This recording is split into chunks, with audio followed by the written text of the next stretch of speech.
Chega de desespero! Ah, coronavírus! Não infecta minhas pipocas, Rolandinho.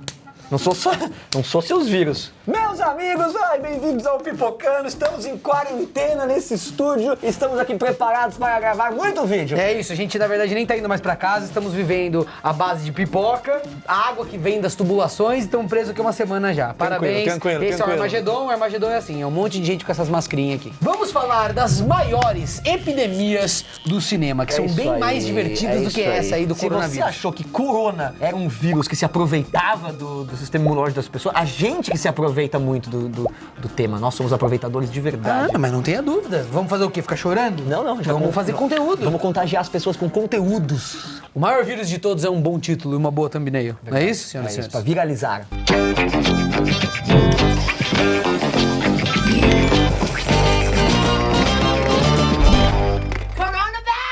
Contágio, como o próprio nome já sugere, é um filme que mostra as consequências de um...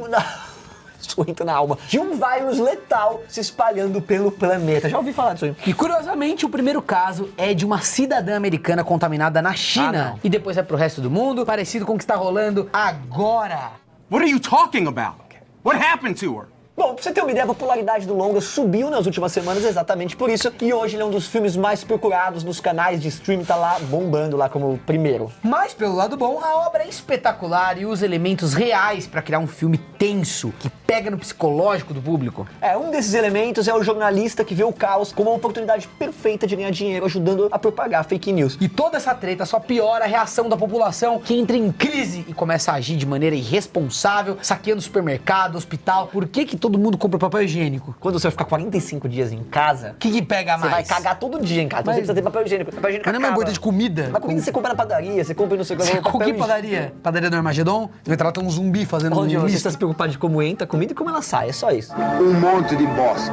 É interessante falar que depois do corona, o roteirista chegou a criticar os cortes feitos pelo Trump em relação à saúde pública e pesquisa nos Estados Unidos. Ele falou que tava ficando muito parecido com o roteiro dele.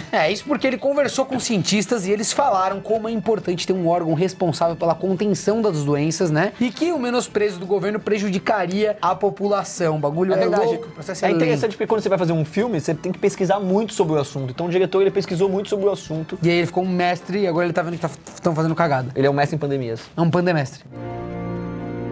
When did we run out of body bags?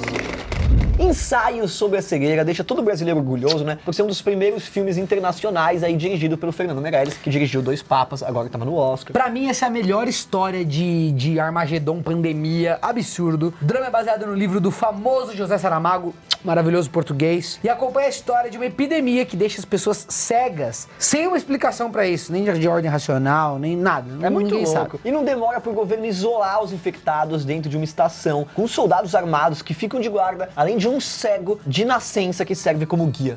And maybe should I keep wearing the glasses? Would you like me to order you to wear them? Na verdade, a doença simboliza a cegueira social, o individualismo e o preconceito com o próximo, que é bem representado pelos personagens que não têm nomes. Além do mais, a personagem da Julianne Moore, que se finge de cega pra ficar ao lado do marido, ela representa a civilização diante dessa selvageria toda. É o que dizem, né? In what way? Apesar do drama, a história insiste em passar ali uma mensagem otimista, mostrando que ainda existe esperança se a sociedade enxergar o coração em vez da aparência. O estilo da adaptação causou alguns estranhamentos, gerou críticas mistas, mas emocionou o autor português, que até agradeceu o Fernando Meirelles. Chorou, tem um vídeo dele chorando assistindo. mesmo.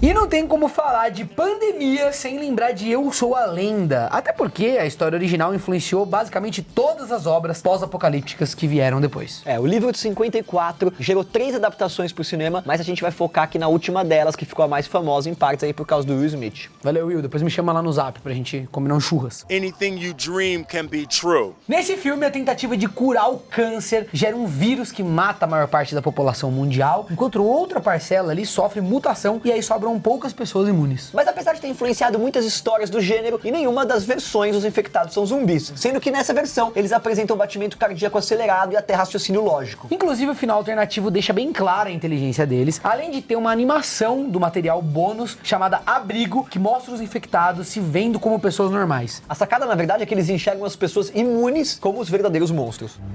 I'm sorry.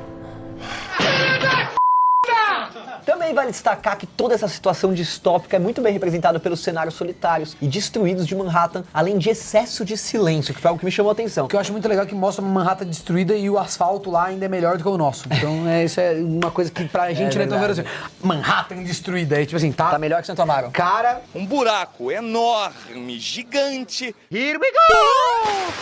a equipe até consultou especialistas em doenças infecciosas e confinamento solitário para deixar tudo com um ar mais convincente. Acho que conseguiu, nesse aspecto o filme convence.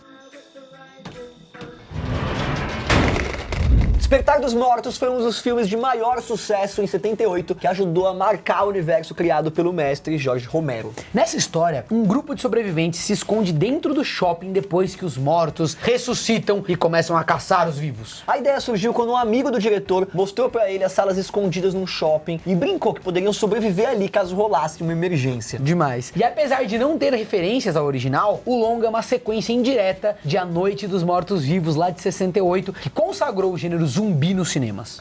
Was when I noticed that the entire place had been encircled. Mesmo não tendo uma explicação de por que os mortos-vivos voltam à vida, a história deixa claro que a epidemia tá alcançando proporções mundiais pandêmicas. Eu gosto disso, também não tem que explicar tudo. Tá rolando sinistrice, é isso que você tem que saber. Come on, man. Get your head together. We got a lot of work to do.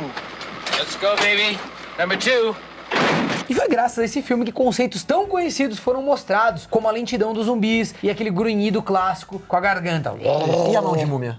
A história ainda usa simbologias para criticar o consumismo, a crise americana e os conflitos vividos durante a Guerra do Vietnã, numa genialidade única do diretor. E o terror fez o maior sucesso de crítica e também de bilheteria, mesmo com a violência explícita que era tabu na época, além de ganhar um remake dirigido pelo Zack Snyder. É muito legal dos filmes do Romero que tem uma violência muito explícita, que meio que deu o tom para esses filmes trash de zumbi, e que eu sinto muito a falta, porque hoje com computação gráfica, a gente não tem aqueles filmes de terror, ou é difícil ver, onde as tripas são arrancadas, onde a pessoa é arrancada no meio. Eu sinto um pouco de falta.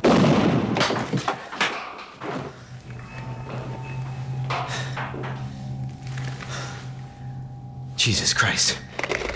Filhos da Esperança é muito lembrado pela direção do Afonso Cuarón e aqueles planos sequências absurdos, mas o tema da história também merece destaque. Logo no começo a gente já é jogado no meio do caos, onde mulheres não engravidam há anos e a última criança nascida acabou de morrer com 18 anos. E como se a provável extinção não fosse o suficiente, o governo do Reino Unido ainda acredita num falso senso de patriotismo e luta para impedir a entrada de imigrantes.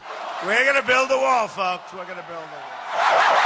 Mas a esperança vem quando a ex-mulher do protagonista surge com uma garota que está grávida e eles juram proteger a vida dela a todo custo. Apesar da epidemia, o filme ele não aborda o caos criado pela doença em si, mas ele aproveita para mostrar como a falha de comunicação humana é grande responsável por algumas tragédias. Estamos vendo agora, né? E ainda existe um certo apelo à compaixão, o que é super importante em tempos de crise, quando a união pode salvar a todos.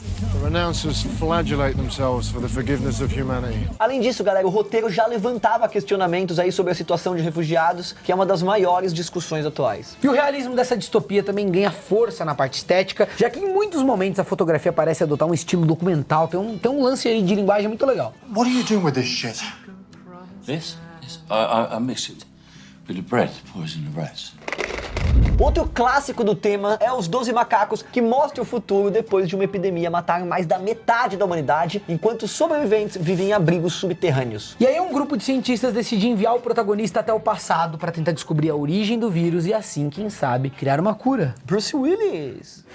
1996. O interessante é que essa ficção mostra o problema, por exemplo, da população não acreditar em mudanças climáticas, que foi algo que piorou o quadro no futuro. E o filme ainda bate na tecla da importância de dar ouvidos aos cientistas que lutam para alertar o povo sobre as consequências da ação humana na natureza e todo mundo faz a egípcia. Seus burros. Idiotas! Além dos alertas sociais, a produção acerta ao criar uma ficção científica cheia de suspense e mistério, prendendo o espectador até o final, mesmo sem ele não ter entendido nada. E se esse longa fez sucesso, também é graças às atuações brilhantes do elenco, que inclui Brad Pitt, que foi nomeado o melhor ator coadjuvante no Oscar pelo papel.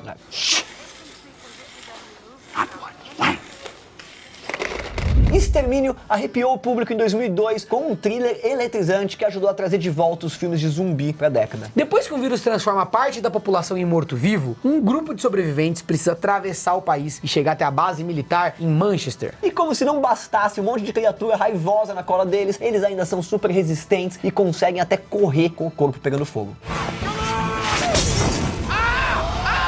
Mas diferente de outros filmes do gênero, Extermínio se preocupa menos com a zumbizada e dá mais atenção para a destruição do mundo e as suas consequências. Isso fica claro, galera, no desenvolvimento dos personagens, que são obrigados a encarar o fim da humanidade, enquanto a decadência moral fica cada vez maior. E não dá para ignorar o trabalho da parte técnica que explora o resultado da pandemia com a destruição das ruas, que inclusive inspirou o diretor de Eu Sou a Lenda. O sucesso da produção rendeu versões em quadrinhos e a continuação Extermínio 2, que até rendeu boas críticas, mas não teve o mesmo apelo aí de roteiro.